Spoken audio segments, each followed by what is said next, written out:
Thank you. Yeah, good.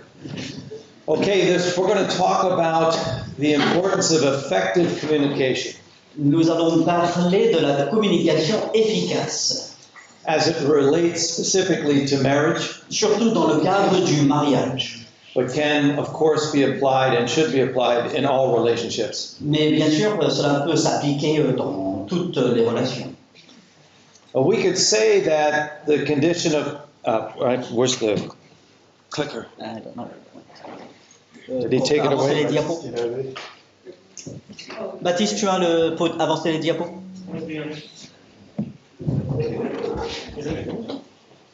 Alors, je reprends.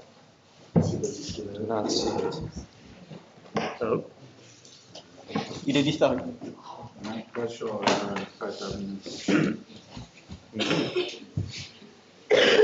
Bon, on cherche.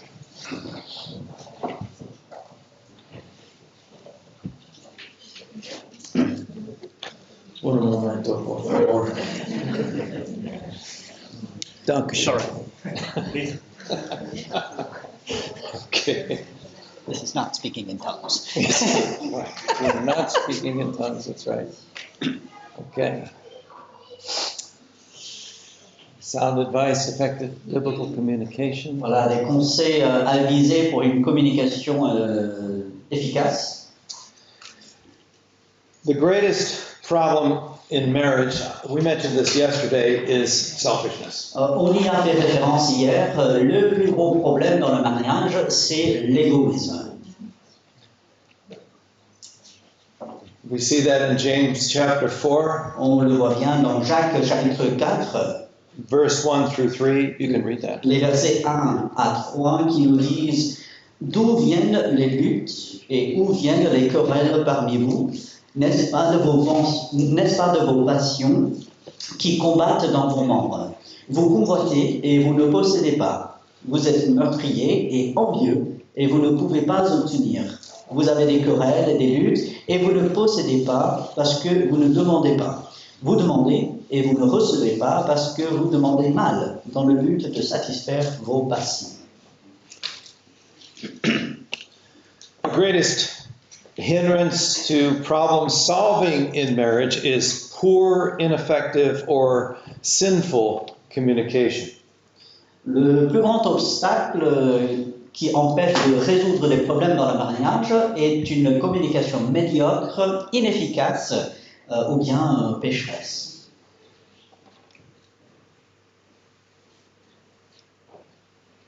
God has blessed us with the ability to communicate.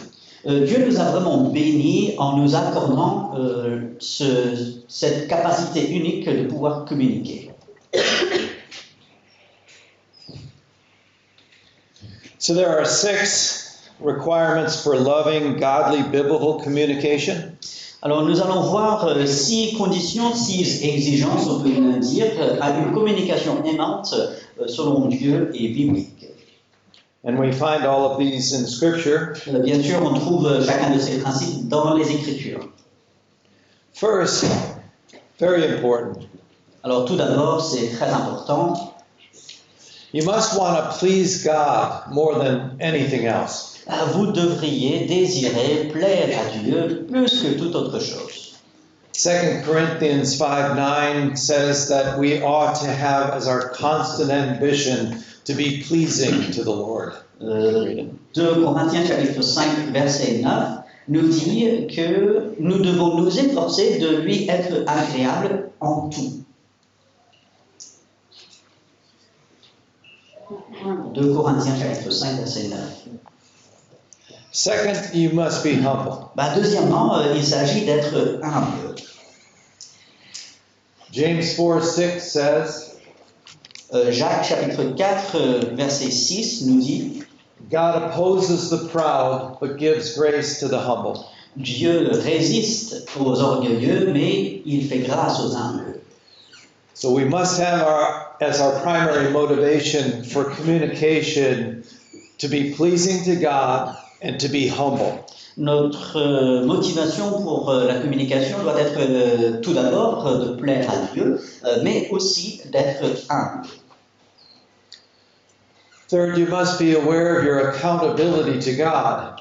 Troisièmement, il faut se rendre compte que en fait nous sommes redevables envers Dieu.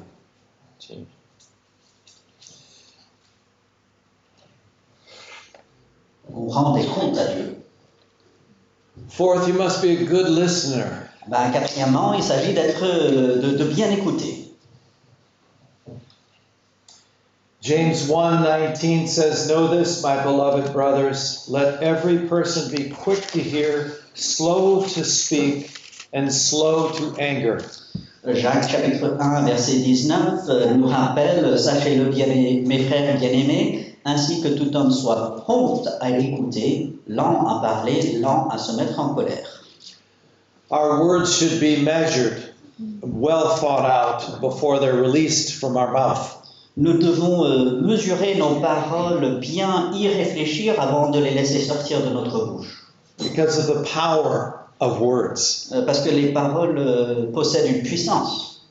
Words can tear down or they can build up. Les paroles peuvent détruire, tout comme elles peuvent construire. People that are on social media a lot Ceux qui sont souvent sur les réseaux sociaux know how hurtful words can be. savent les coups profonds on peut prendre par les paroles.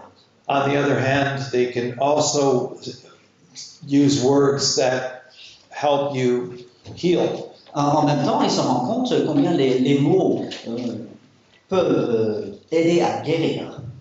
One of the best books in the Bible to study what good communication looks like is the book of Proverbs. Un des meilleurs livres dans la Bible pour pouvoir apprendre sur une bonne communication, c'est le livre des Proverbes.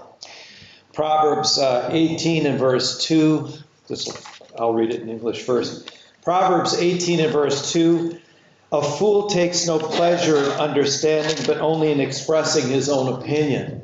Dans le livre des Proverbes, chapitre 18, le verset 2, nous lisons « Ce n'est pas à l'intelligence que l'insensé prend plaisir, c'est à la manifestation de ses pensées. » Verse 13 says, "If one gives an answer before he hears, it is folly and shame." Verset 13 du même chapitre, celui qui répond avant d'avoir écouté fait un acte de folie et s'attire la confusion. As many times we're too hasty, too quick to speak before we fully understand someone else. Trop souvent, nous sommes trop rapides à vouloir parler avant d'avoir compris l'autre ou bien la situation. Chapter 17, verse 27 in Proverbs says, "Whoever restrains his words has knowledge, and he who has a cool spirit is a man of understanding."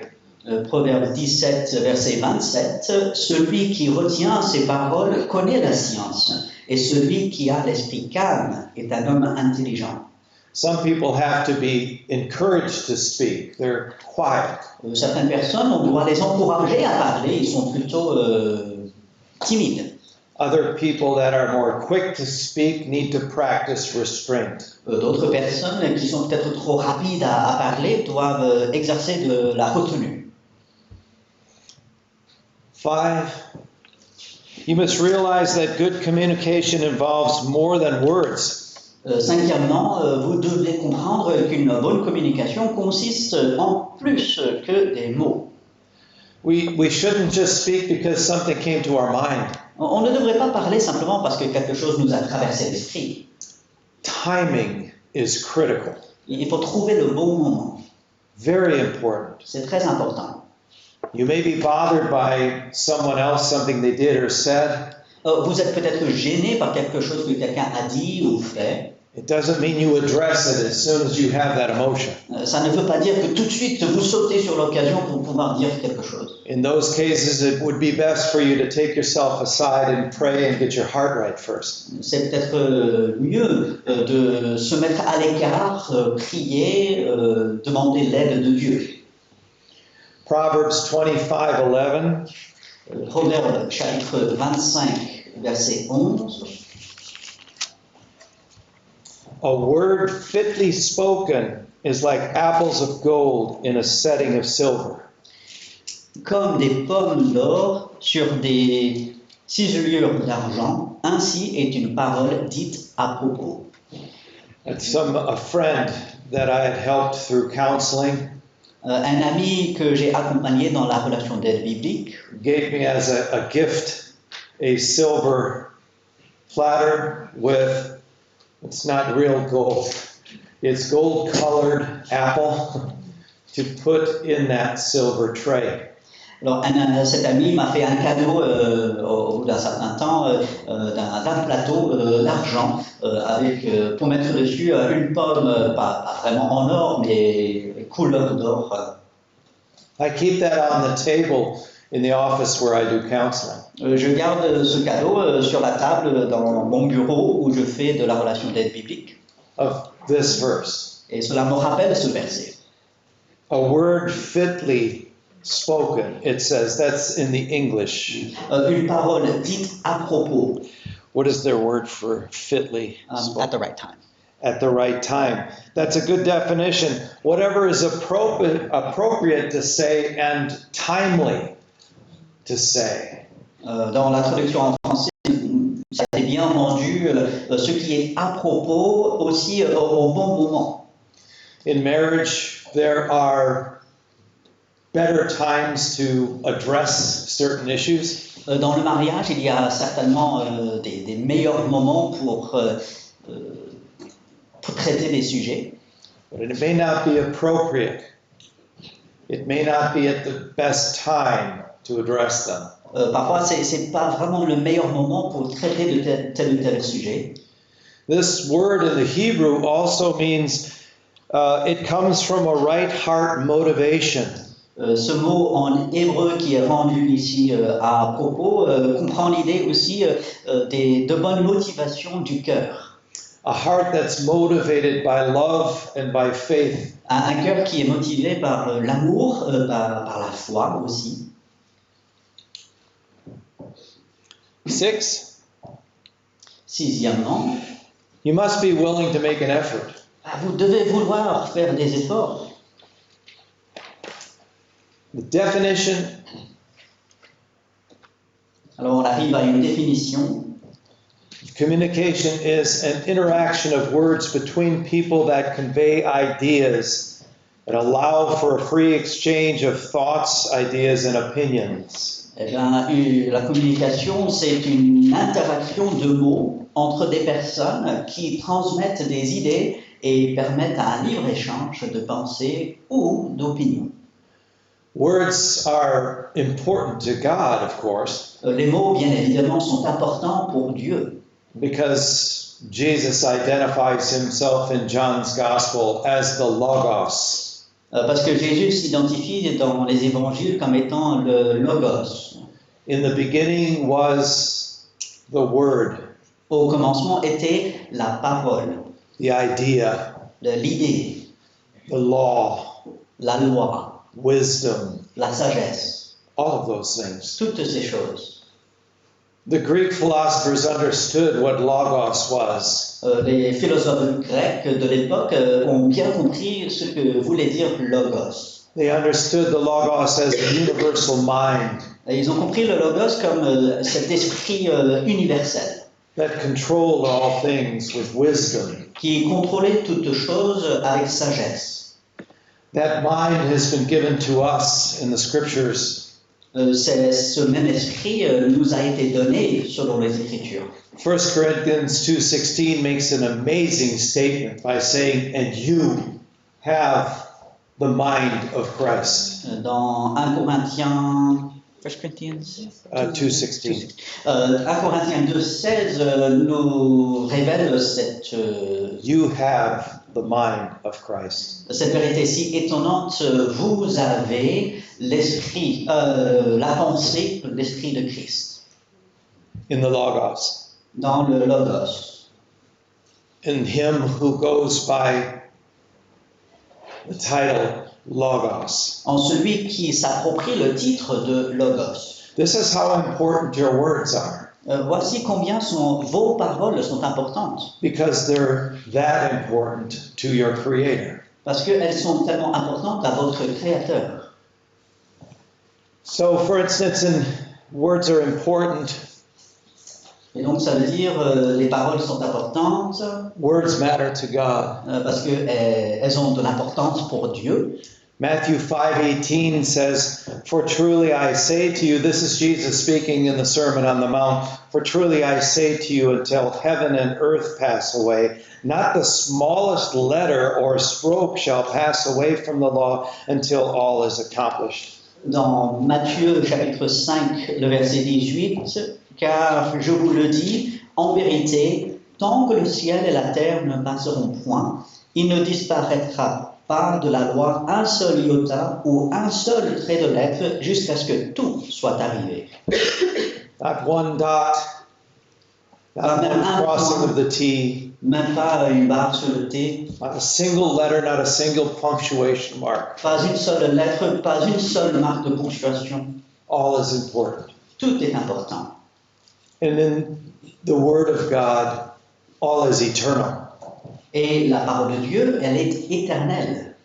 That's why we speak according to the truth of God's Word. Voilà pourquoi nous parlons concernant la vérité de la parole de Dieu. Because he who is the Logos, or the Word, is also, I am the way, the truth, and the life. Parce que celui qui s'appelle le Logos, la parole, c'est aussi celui qui se dit le chemin, la vérité et la vie. He is the author of all life. He speaks and things come to life. Il est l'auteur de toute la vie. Il parle et les choses prennent vie. Psalm 119 verse 89 says, "Forever, O Lord, thy word is settled in heaven." Le psaume 119, verset 89 nous dit « À jamais, ô Éternel, ta parole est établie dans les cieux. » Isaiah 40 and verse 8, "The grass withers, the flower fades, but the word of our God stands forever." Dans Ésaïe chapitre 40, verset 8, l'herbe sèche, la fleur tombe, mais la parole de notre Dieu subsiste éternellement. We need to consider these things when we use that wonderful gift of language, of communication. Et il nous faut garder à l'esprit ces choses lorsque nous employons ce don si merveilleux qu'est le langage. Your words reveal who you really are. Vos mots révèlent qui vous êtes vraiment. Matthew 12:34 says, "For the mouth speaks out of that which fills the heart." Matthieu chapitre 12, verset 34 nous dit que c'est de l'abondance du cœur que la bouche parle. Talk to someone long enough and you'll begin to understand what they're like. Vous parlez avec quelqu'un assez longuement et vous commencerez à comprendre qui est vraiment cette personne. Because they're going to talk about the things that are important to them, Parce qu'ils vont parler de ce qui leur est important, the things that are valuable to them. de ce qu'ils valorisent. Beliefs begin to emerge, the things they believe in, Leur croyance commence à transparaître. the things that they desire, Les choses qu'ils désirent, the things that they fear, les choses dont ils ont peur, things that make them angry. les choses qui les mettent en colère. All those things that comprise who the person is emerges through the words. Toutes ces choses qui font de nous des personnes apparaissent à travers nos paroles. However, Et pourtant, you'll be held accountable for God for every word you speak. How about that? alors pensez-y bien, vous serez tenu responsable devant Dieu pour chaque mot que vous prononcez. It makes people that are more talkative, like me, a little nervous to read this. Alors, lorsque les personnes qui parlent beaucoup, comme moi, Matthew. Ça nous dérange un peu. Matthew 12:36, "And I say to you that every careless word that men shall speak, they shall render account for it in the day of judgment." Wow. Ça nous met un peu mal à l'aise. Matthieu chapitre 12, verset 36, je vous le dis, au jour du jugement, les hommes rendront compte de toutes paroles vaines qu'ils auront proférées. As I've mentioned already, the important principle to remember Comme je l'ai déjà dit, le principe vraiment important à retenir,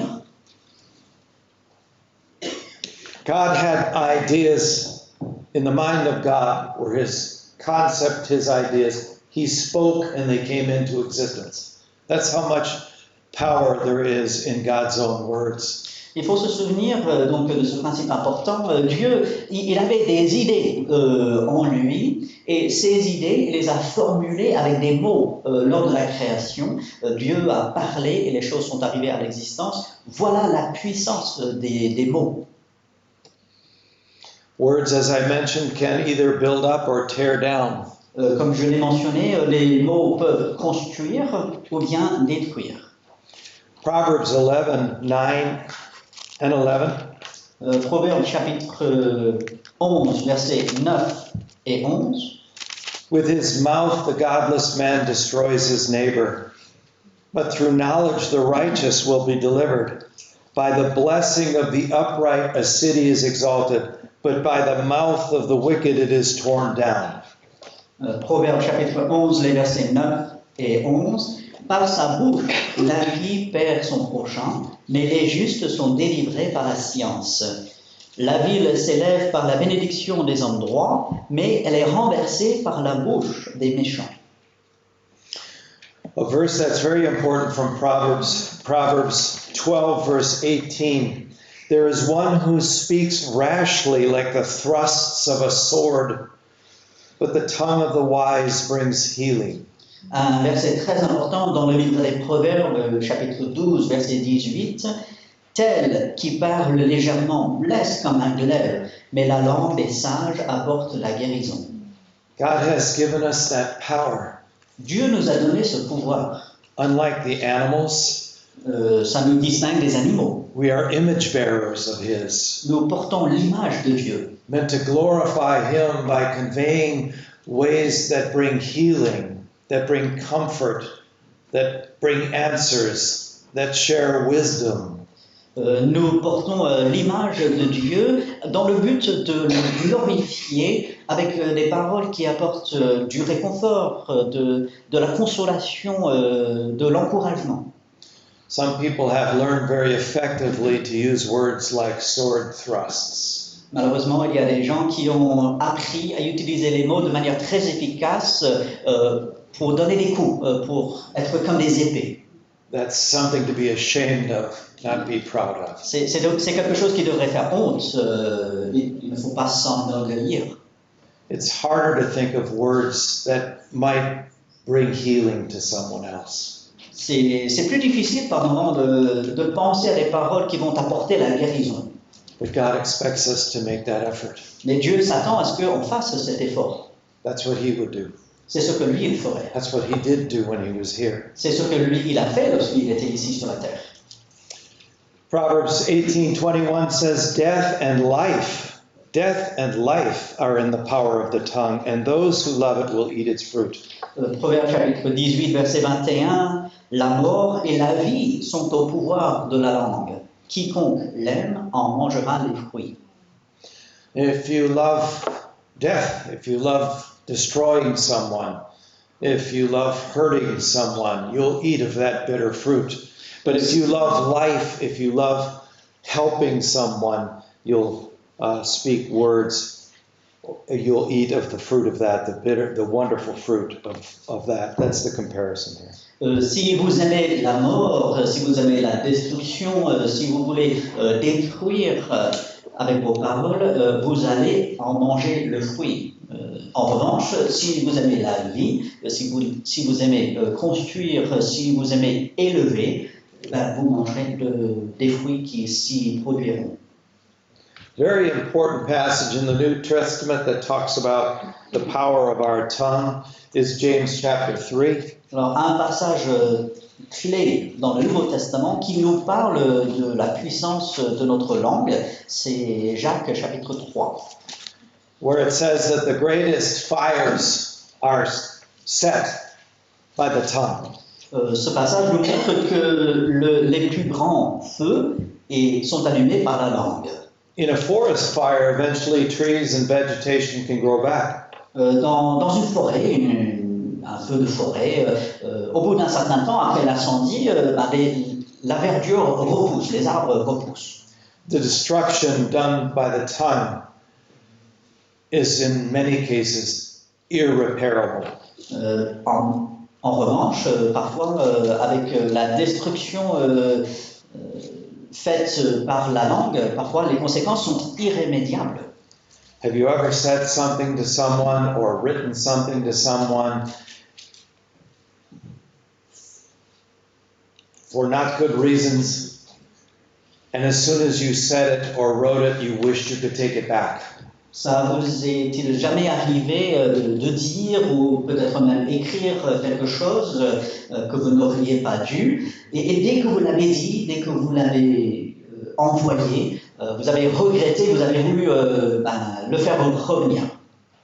Is there any way of taking it back? Est-ce qu'on peut faire revenir? No. Non. Hopefully you could reconcile. That would take more words. Peut-être qu'on pourrait se réconcilier, et là, il faudrait encore des paroles. Can you read James 3, verse 3 through 8, please? Jacques, chapitre 3, les versets 3 à 8 nous disent: si nous mettons le mors dans la bouche des chevaux pour qu'ils nous obéissent, nous dirigeons ainsi leur corps tout entier. Voici, même les navires qui sont si grands et que poussent des vents impétueux sont dirigés par un très petit gouvernail, au gré du pilote. De même, la langue est un petit membre, et elle se vante de grandes choses. Voyez comme un petit feu peut embraser une grande forêt. La langue aussi est un feu, c'est le monde de l'iniquité.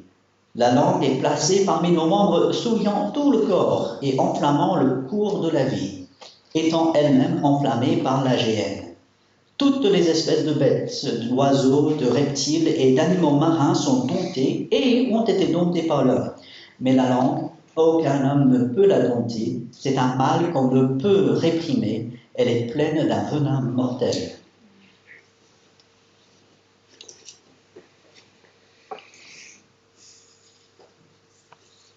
Godly communication is words deliberately composed in such a way that will edify, enrich, enlighten, enhance, embolden, or encourage the hearer.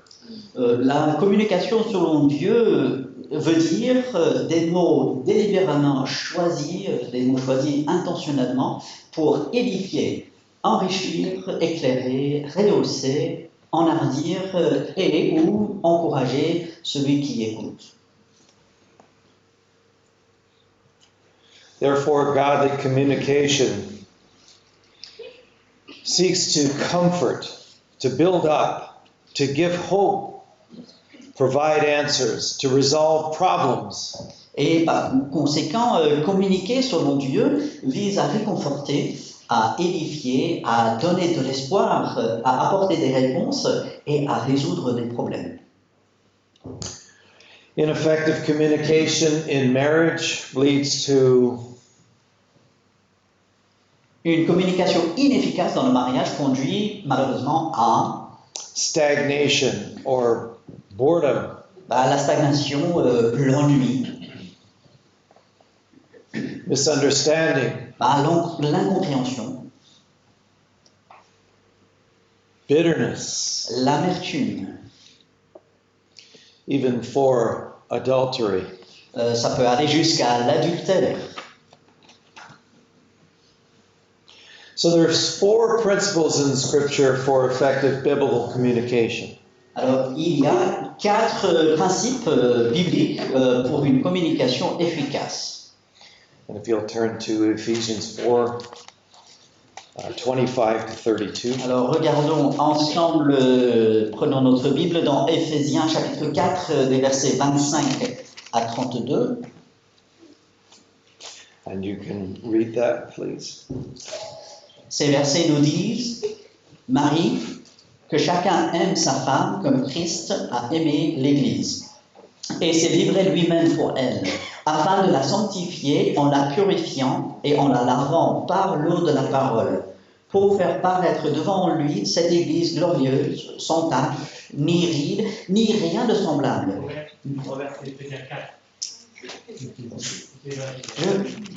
Merci. Oui. Voilà, c'est sur l'autre page. Voilà. Je me disais bien que ça parlait du mariage, mais c'est... I was in the wrong chapter. I was in chapter 5. Bon, je reprends. Éphésiens, chapitre 4. Ça montre bien que vous êtes bien réveillés. You're on the right track now. Yeah. And it shows the He could have been reciting the French Constitution for all I know. Pour tout ce qu'il sait, j'aurais pu être en train de citer la Constitution française, mais ça montre bien que vous êtes réveillés. It shows they're awake. They're listening. Yes, no, we're actually giving you a good example of misunderstanding. En fait, pour vous montrer un bon exemple de la mauvaise communication, en fait. He's sharper than I thought. Wow, that was good. Bien. Alors, sans plaisanterie, Éphésiens chapitre 4, les versets 25 à 32. C'est pourquoi renoncez aux mensonges et que chacun de vous parle selon la vérité à son prochain, car nous sommes membres les uns des autres. Si vous vous mettez en colère, ne péchez point, que le soleil ne se couche pas sur votre colère, et ne donnez pas accès au diable. Que celui qui dérobait ne dérobe plus, mais plutôt qu'il travaille en faisant de ses mains ce qui est bien, pour avoir de quoi donner à celui qui est dans le besoin. Qu'il ne sorte de votre bouche aucune parole mauvaise, mais s'il y a lieu, quelques bonnes paroles qui servent à l'édification et communiquent une grâce à ceux qui l'entendent. N'attristez pas le Saint-Esprit de Dieu par lequel vous avez été scellés pour le jour de la rédemption. Que toute amertume, toute animosité, toute colère, toute clameur, toute calomnie et toute espèce de méchanceté disparaissent du milieu de vous. Soyez bons les uns envers les autres, compatissants, vous pardonnant réciproquement comme Dieu vous a pardonné en Christ. So the first principle from that passage is verse 25 to be honest. Alors, le premier principe que nous trouvons dans ce passage est au verset 25, soyez honnêtes. Don't be false, speak the truth. Ne mentez pas, dites la vérité. Speak is a command, it's an imperative in the Greek. It's a command, so it's not optional. Ici, parler, c'est un ordre, dans le grec, c'est un impératif, donc ce n'est pas une option. The content of what we speak is truth. Le contenu de ce que nous disons doit toujours être la vérité. Speak the truth in love. Dites la vérité dans l'amour. Ephesians 4:15. Éphésiens 4, verset 15. All three of those things are imperatives. Toutes ces choses sont des impératifs. It's not okay not to speak. On n'a pas le droit de ne pas parler. God gave you the gift of language to use. Dieu vous a donné la capacité de parler pour l'utiliser. So speak. Alors parlez. That's a command. C'est un commandement. The content of which we speak is truth. Et le contenu de ce que nous disons doit être la vérité. The fourth is we speak the truth in love. Alors nous disons la vérité dans l'amour. That's the compassion C'est de la compassion that cares about the other person, qui a à cœur l'autre, that motivates you to obey the command to speak the truth. Cette compassion le motive de dire avec amour la vérité. So in 1 Corinthians 13, verse 4 through 8, Alors dans 1 Corinthiens chapitre 13 et verset 4 au verset 8, it describes that compassion. In love, it describes what love is. ce passage nous décrit cette compassion. En fait, l'amour, ça nous montre qu'est-ce que c'est l'amour. Love is patient. L'amour est patient. Love is kind. Il est plein de bonté. I have this, yeah. Love is not jealous. Là, il n'est pas jaloux, il n'est pas envieux. Love does not boast or brag. Il ne se vante pas. Love is not arrogant. Il n'est pas arrogant. Love does not act unbecomingly. Il ne s'agit pas de manière inconvenante. Love And this is very important Et ceci est très important. because we started by saying the biggest problem in marriage is selfishness. Parce que nous avons commencé en disant le plus gros problème dans le mariage, c'est l'orgueil. In this God's description of love, Et voici dans cette description de Dieu concernant l'amour, it does not seek its own. il ne cherche pas son intérêt propre. It's not easily provoked. Ne se fâche pas facilement. It does not take into account a wrong suffered. Ne comptabilise pas le mal enduré. You don't use a wrong that was done to you. On ne se sert pas du mal qui nous est fait. You don't use a wrong that's been done to you. Yes, you said all that? I did. Really? You're faster than I thought. Okay. You're faster than I think, so you're going to have to hang on. Apparemment, je parle trop vite. We don't use that like a weapon. On ne se sert pas du mal qui est fait contre nous comme une arme contre l'autre personne. You want me to say or do this, but you said or did that. We bring that back up. Tu veux que je fasse telle ou telle chose, mais souviens-toi, toi tu as fait telle ou telle chose, on le ramène sur le tapis. We don't pick up our shovel. On ne prend pas... Pala. La pelle, voilà, merci. On ne prend pas sa pelle. Yeah, pala in Spanish. We don't pick up our shovel and return to the cemetery of past offenses and dig them up. On ne prend pas la pelle pour retourner au cimetière des choses pardonnées dans le passé, pour les déterrer, pour les réutiliser encore.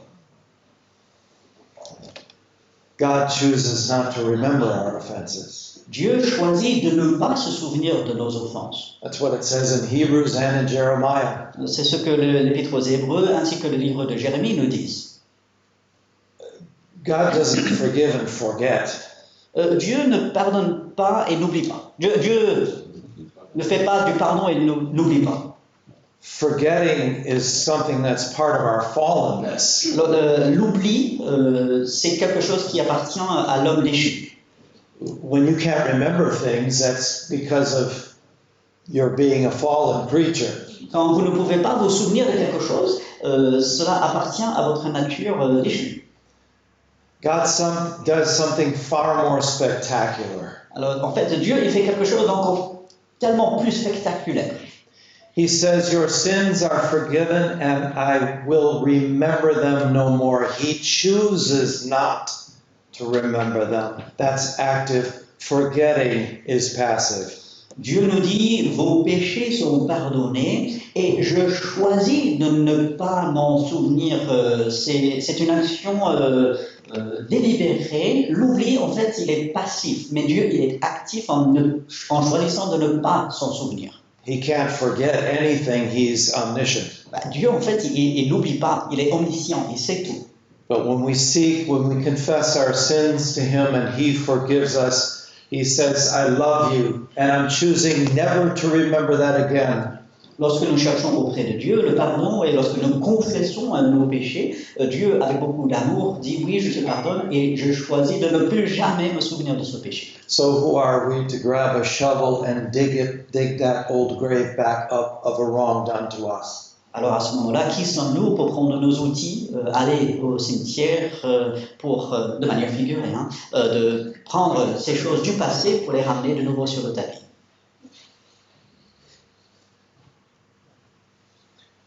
Love does not rejoice in unrighteousness.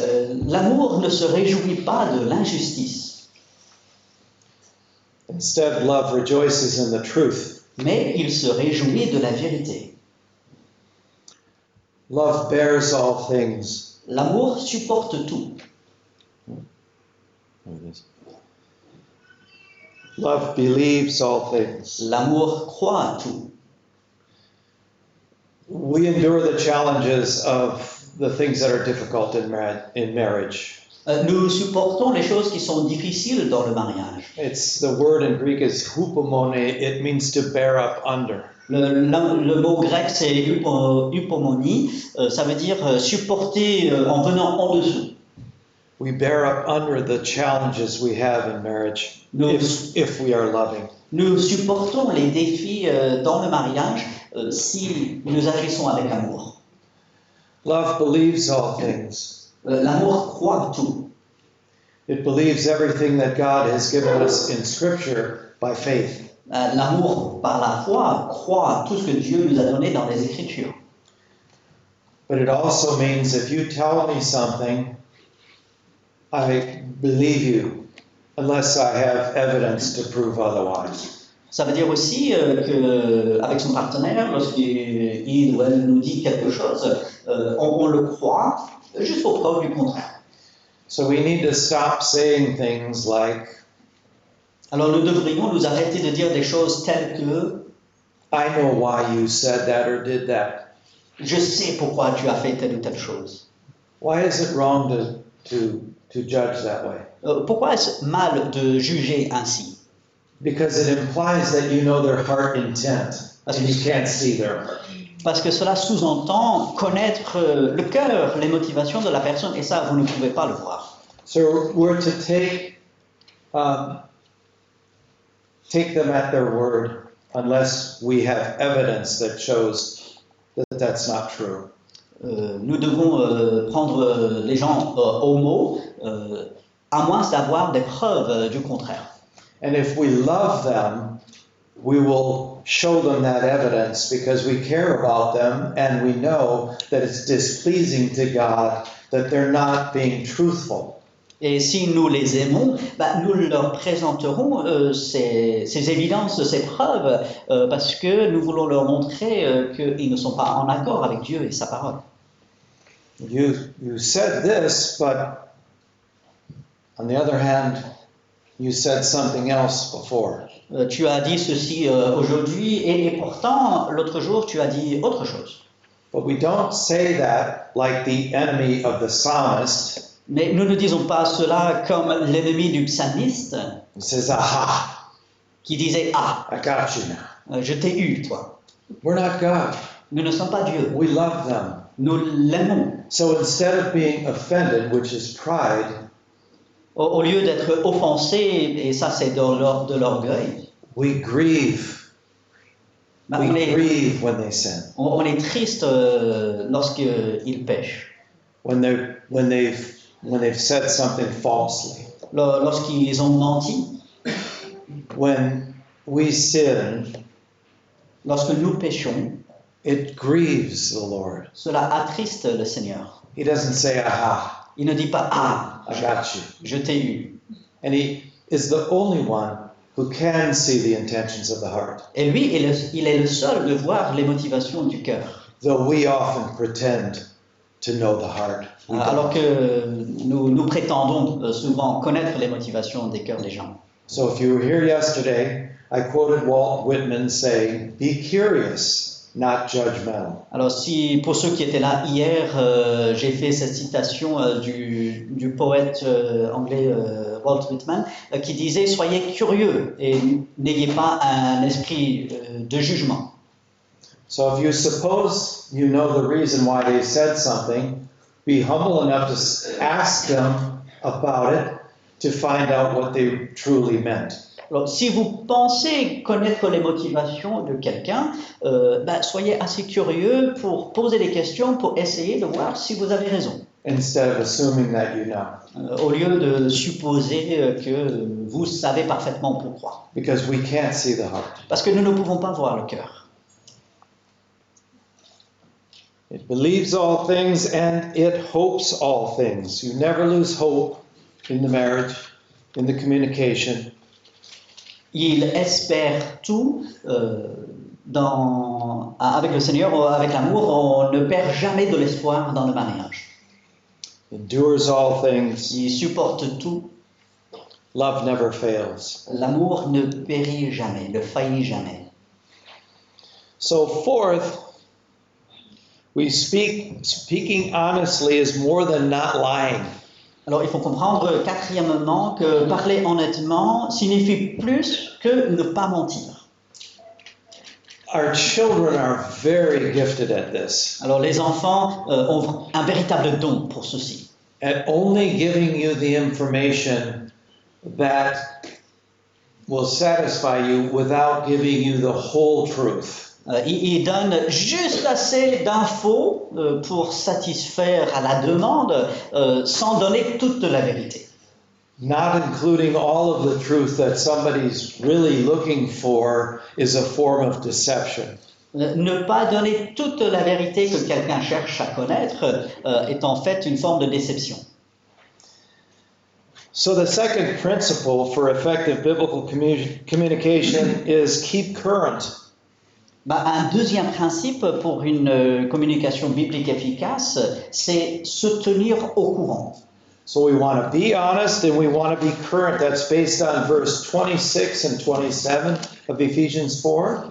Alors, si nous revenons dans Éphésiens 4, il faut être honnête dans un premier temps, mais aussi être à jour, se tenir au courant. On voit cela au verset 26 et 27. Yeah, verse 26 says, not to let the sun go down on your anger. Verset 27 parle de ne pas laisser le soleil se coucher sur votre colère. Failure to resolve problems in a timely fashion can result in Alors, ne pas résoudre les problèmes en temps opportun, quand il le faut, entraîne ses conséquences. guilt, La culpabilité, and this is a progression. et c'est une progression. Frustration, La frustration, the longer it goes unresolved. plus ça dure sans une résolution, plus la frustration augmente. Eventually, distortion. On arrive à l'altération, la distorsion. After things get distorted long enough, anger. Si les choses sont altérées de manière assez significative, on arrive à la colère. This morning, Pastor Baptiste talked about the two different kinds of anger. Ce matin, le pasteur Baptiste a fait référence aux deux types de colère. The thumos, which is like a volcano exploding, Le thumos, qui est comme un volcan qui s'embrase, or the internal seething anger. ou cette colère remuante à l'intérieur. If it remains unresolved even longer, Si on laisse durer sans une résolution plus longue, the anger settles into a long-term bitterness. la colère s'installe comme de l'amertume. As Hebrews talks about, you begin to grow a root of bitterness. Comme l'Épître aux Hébreux l'appelle, cette racine d'amertume.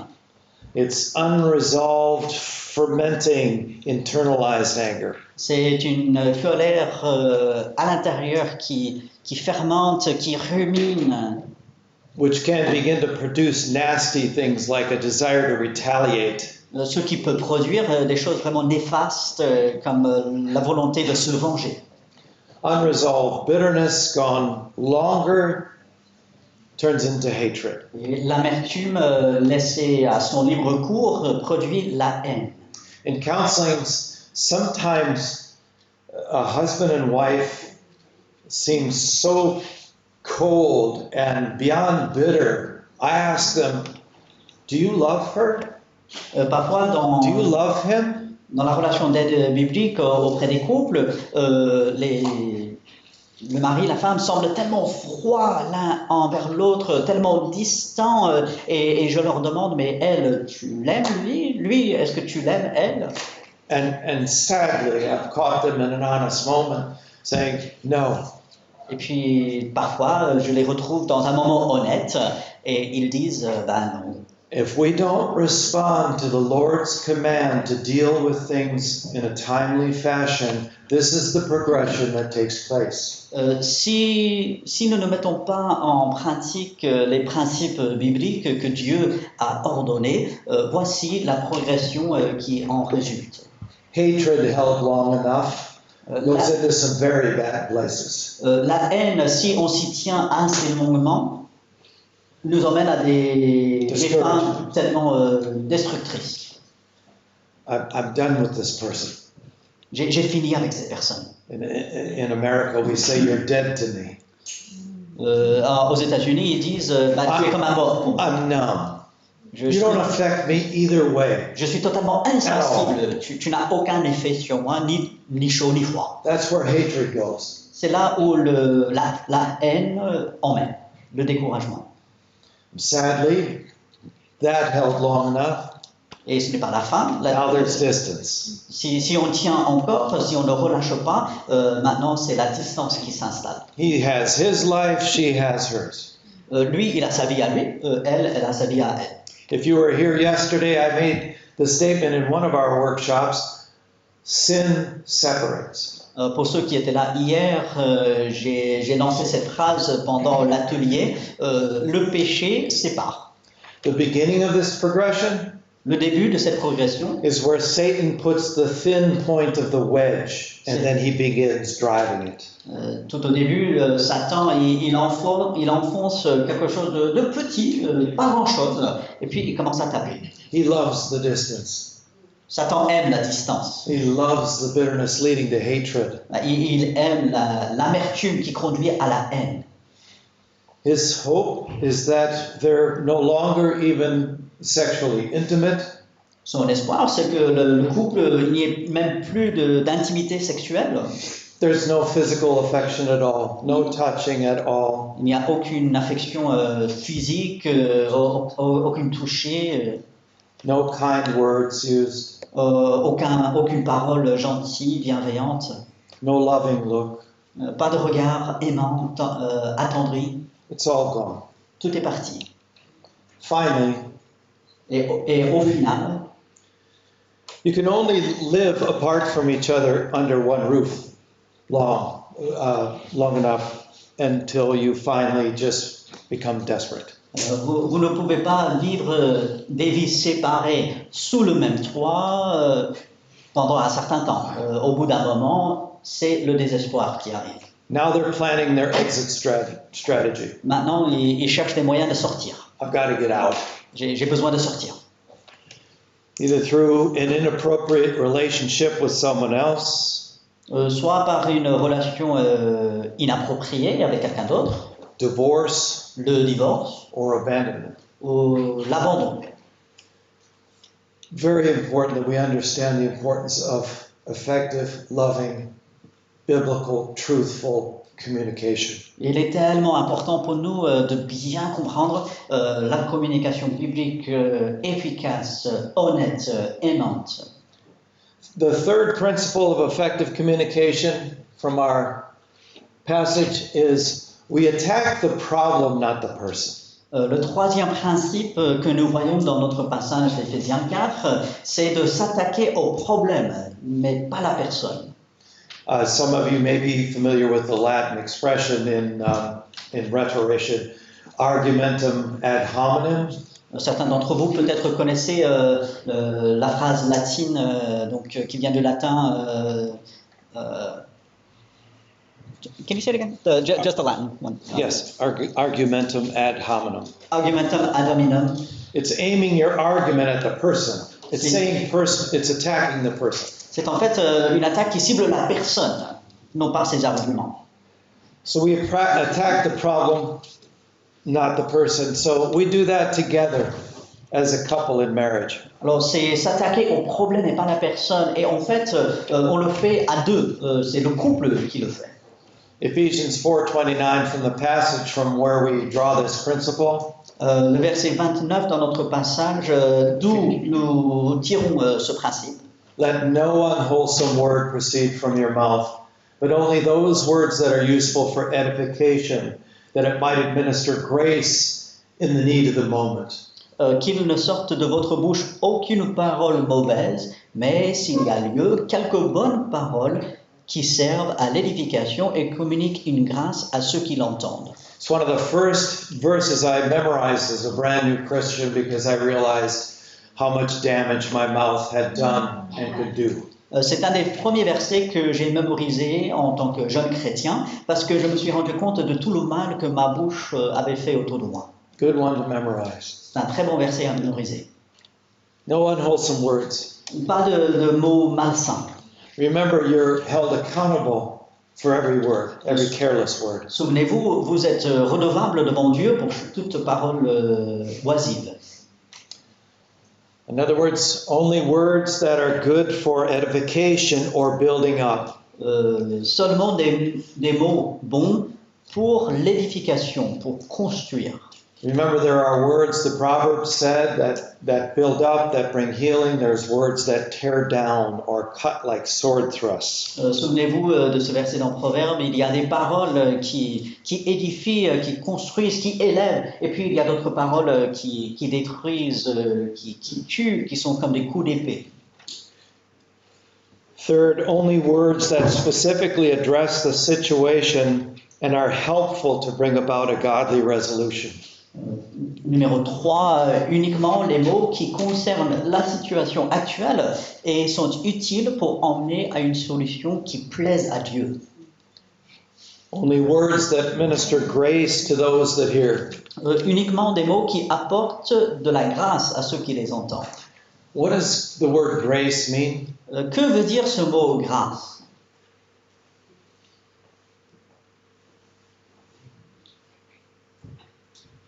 It's administering favor someone doesn't necessarily deserve. C'est apporter à l'autre une faveur que la personne ne mérite pas forcément. So don't look for them to deserve the words. Alors ne cherchez pas que l'autre mérite les paroles que vous allez lui dire. We all know what we deserve, yes? Nous savons tous ce que nous méritons, n'est-ce pas? But God gives us grace. Mais Dieu nous fait grâce. We need to do the same. Nous devons faire pareil. Fifth, Cinquièmement, fourth and finally, en fait c'est quatrièmement et c'est en fait la fin. we should act, which is willful sacrifice. Don't react or respond out of emotion. Nous devons agir et non pas réagir à partir de sentiments qui surgissent en nous. And you can read Ephesians 4:31 and 32 from our passage. Alors les versets 31 et 32, que toute amertume, toute animosité, toute colère, toute clameur, toute calomnie et toute espèce de méchanceté disparaissent du milieu de vous. Soyez bons les uns envers les autres, compatissants, vous pardonnant réciproquement comme Dieu vous a pardonné en Christ. Common reactions of the flesh to put off. Alors certaines réactions habituelles de la chair et dont il faut absolument se dépouiller. And we've talked about these. These come from this passage. Et nous en avons déjà parlé et ça vient de ce passage. Bitterness, L'amertume, wrath, la rage, la colère. flaring outrage. Also, anger, Ouais, la colère. the slow burn, the settled indignation has to be put off. Ce sentiment qui rumine au fond de vous doit être laissé de côté. Clamor, which is contentious bickering, La clameur used like a battering ram. qui existe dans des disputes qui sont utilisées comme des... Battering ram? Ouais, that's what I'm looking for. Si quelqu'un trouve, n'hésitez pas. Pour enfoncer les portes, en fait. Un bélier. Ah oui, comme un bélier. Voilà. Gracias. Merci.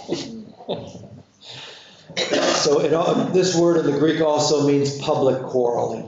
Ce mot dans le grec, il faut le savoir aussi, veut dire des disputes publiques. Slander. La calomnie. This is speaking badly about another person in a way to damage or harm their reputation.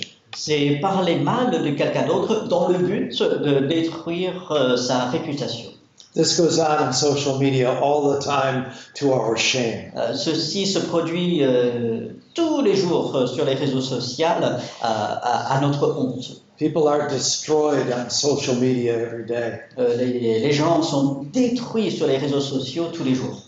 Malice, this is to have ill intent or bad intent toward someone. La malice, ça consiste à avoir des intentions malveillantes envers quelqu'un. Malice exists in the heart.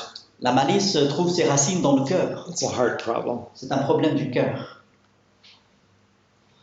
Finally, the Christ-like characteristics of a godly problem solver, these are the things you put on according to that passage.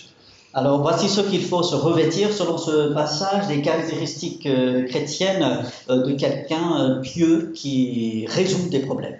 Be kind, Il faut être bon, be tender-hearted, il faut être compatissant and be forgiving. et être miséricordieux, pardonner. Lunchtime. C'est l'heure de Are you déjeuner. hungry? Avez-vous faim? I know I am. Ouais, Mind if I go eat? je sais que j'ai faim, donc I'm gonna go eat. ça vous dérange si je vais manger? Who wants to join me? Qui veut me joindre à manger? See you in 1 hour. Okay, we're just going to take a second. Right.